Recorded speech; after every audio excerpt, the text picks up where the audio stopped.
ایک بہن نے یہ بھی سوال کیا ہے کہ ہم زکوٰۃ کے پیسے نکالتے ہیں اور ہم یہ چاہ رہے ہیں کہ اسے راشن کی کٹس بنا کر کے غریبوں محتاجوں میں بانٹ دیں، آ، لیکن تو ایسا تو خیر شرعاً جائز نہیں ہے۔ شرعاً یہ جائز نہیں ہے، کیونکہ مال میں آپ کا تدخل، آپ کا تصرف یہ درست نہیں ہے، کیونکہ وہ زکوٰۃ جو نکلی ہے وہ آپ کی ملکیت نہیں ہے، بلکہ وہ حق ہے غریبوں اور مسکینوں کا، اس لیے شرعاً اسے نقد ہی پیسے ان غریبوں مسکینوں تک دے دیں۔ آپ بلینکٹس یا فوڈ کٹس یا اس طرح سے راشن کٹس یا اس طرح سے بنا کر کے آپ اپنی مرضی سے نہیں کر سکتے، یہ اصل ہے، ٹھیک ہے۔ لیکن اگر زکوٰۃ دینے والا سوچ رہا ہے کہ ہمارا پیسہ اگر ہم ان کو نقد دے دیں گے، جس سے کہ یہ لوگ اس کا غلط فائدہ اٹھائیں گے، سماج اور معاشرہ غلط ہے، اس کے اندر نشیڑی لوگ ہیں، ہیروئن، چرس، بھنگ پینے والے، بدکار، شراب، یہ اور ان کے بال بچے ننھے منھے ہیں، اور یہ غریب ہے، اس کو اگر ہم پیسے دیں گے تو یہ ایسا ایسا کر کے ختم کر لے گا، تو بھی آپ کے لیے ایک آپشن یہ ہے کہ آپ تو خیر کر نہیں سکتے، پیسہ ہی دینا ہے، لیکن ایک آپشن یہ ہے کہ آپ گھر والی، اس کی جو بیوی ہے یا اس کے جو بچے ہیں، یا بیوی گھر پورا برباد ہے مثال کے طور پر، لیکن آپ پیار سے ان سے پوچھ سکتے ہیں کہ آپ کے گھر میں کیا ہے، کیا نہیں ہے، کھانا ہے، پانی ہے، کیا، اور اس سے یہ بھی معلوم کر سکتے ہیں کہ دیکھیے، اور اسے بتا بھی دیں کہ دیکھیے زکوٰۃ کا پیسہ ہے ہمارے پاس، ہم آپ کو دینا چاہتے ہیں، لیکن ہم چاہتے ہیں کہ آپ کے پاس کوئی کمی ہے تو ہم خود لا کر کے دے دیں، آپ ہم کو بتائیں کہ کیا کمی ہے، کیا آپ اس بات پہ راضی ہیں؟ اگر وہ کہہ رہے ہیں ہاں بہن کوئی بات نہیں، ہم راضی ہیں، ہمیں دے دو، ہمارے پاس بلینکٹس نہیں ہیں، ہمارے پاس مثال کے طور پر کھانا نہیں ہے، ہمارے پاس مثلا بجلی کا بل نہیں بھرا ہوا، ہمارے پاس مثلا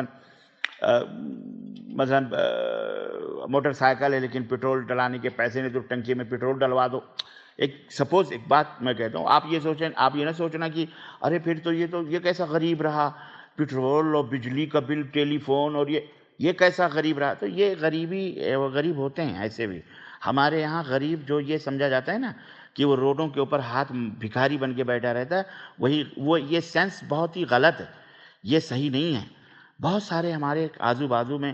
غریب ایسے بھی ہیں بیچارے، جنہیں دیکھ کر کے آپ کو پتہ نہیں لگے گا کہ یہ غریب ہیں، موبائل بھی استعمال کر رہے ہیں، ان کے پاس کاریں بھی ہیں، ان کے پاس موٹر سائیکل بھی، لیکن یہ ضروریات زندگی ہے۔ اب ضروریات زندگی تو ہر ایک کے پاس ہونا ضروری ہے، لیکن ضروریات زندگی بھی گزارنے کے پیسے، ان کے بچے پڑھتے ہیں، ان کی فیس کے پیسے نہیں ہیں، ان کے پاس بجلی ہے، فین چلتے ہیں سب، لیکن پاس بجلی بل پے کرنے کے پیسے نہیں ہیں، یہ بھی غریب ہیں۔ یہ تو ضروریات زندگی ہے۔ تو فقیر اسی کو کہتے ہیں جس کے پاس ضروریات زندگی ہو،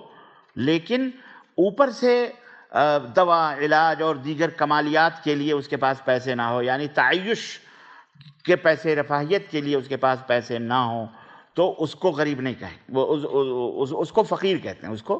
فقیر کہتے ہیں۔ تو ضروریات زندگی تو خیر آپ ان سے اجازت لے کر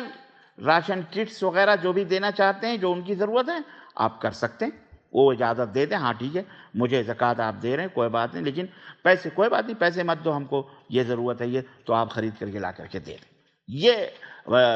یہاں شیخ ابن باز نے یا شیخ محمد بن عثیمین جو یہاں مشائخ ہیں، علماء ہیں، وہ اس شرط پر یہ بات کرتے ہیں کہ اس طرح سے آپ ان سے اجازت لے لیں، پہلے ان کو بتا دیں کہ ہاں زکوٰۃ کے پیسے ہیں میرے پاس، اور میں ایسا اگر خوف ہے یہ کہ ایسا وہ لوگ خرچ کر لیں گے غلط راہوں پر، تو آپ ایسا کر سکتے ہیں تاکہ ان کے بال بچے یا ان کے کھانے پینے کی کوئی کمی نہ ہو، ایسا تو یہ کوئی حرج نہیں ہے اس کے اندر انشاءاللہ تعالی، لیکن ان سے اجازت لے کر، ان کو اطلاع دے کر، ٹھیک ہے۔ اللہ اعلم بالصواب۔ السلام علیکم ورحمۃ اللہ وبرکاتہ۔